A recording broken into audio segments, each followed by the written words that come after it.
এগুলো কি? এগুলো হচ্ছে বৈতে শাক, মানে সরিষা ক্ষেতের ভিতরে পাওয়া যায়। এগুলো আমার দাদি শাশুড়ির ভাইয়ের বাড়ি থেকে আসছে, আর এগুলো আমার বড়মশাই নিয়ে আসছে। কি নিয়ে আসছে এগুলা? লেবু, নতুন আলু, লাউ, 2টা লাউ। আর এগুলা কি দেখি তো, ঢেলে নিই। আও, লাউ শাক। লাউ শাক, শাকগুলো তো অনেক সুন্দর। আর এই যে পুঁই শাকের বিচি, পুঁই শাক সহ বিচি, এটা আমার খুব পছন্দ। ওই দিন আমার ছাদের গাছে একটুখানি হয়েছিল, বিচিটা বড় হয় নাই, ছোট ছোটই আছে, তারপরে ভালো লাগবে। এটা একটা অন্যরকম ফ্লেভার আসবে। আমার তো শাক বলতেই পছন্দ।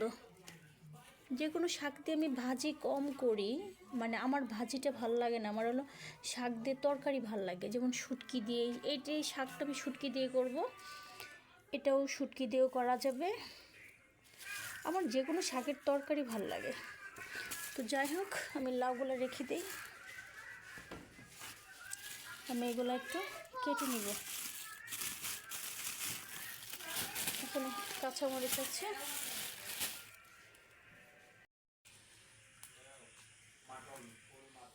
এখন আমি এগুলো একটু কেটে নিচ্ছি। এগুলো এইভাবেই রাখবো বড় বড় করে।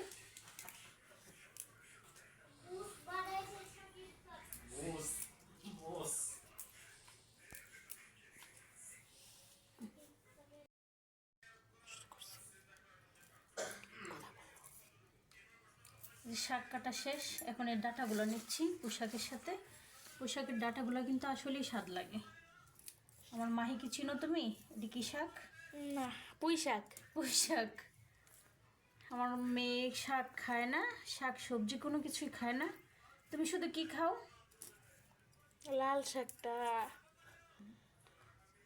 মাহি, তুমি কি খেতে পছন্দ করো? লাল শাক, ডিম আর মাংস। আর কোনো শাক খাও না? না।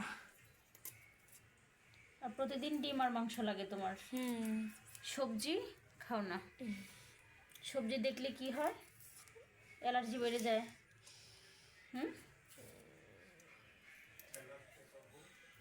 উনি শাক সবজি খাবেন না, শুধুমাত্র মাছও খায় না, মাংস আর ডিম। এটা শেষ। এখন আমি লাউ শাকটা কেটে নিব। এতটা লাউ শাক আমি কাটতে পারবো বলো তো? পারবে। পারবো? শিওর? জি। আচ্ছা, চেষ্টা করি।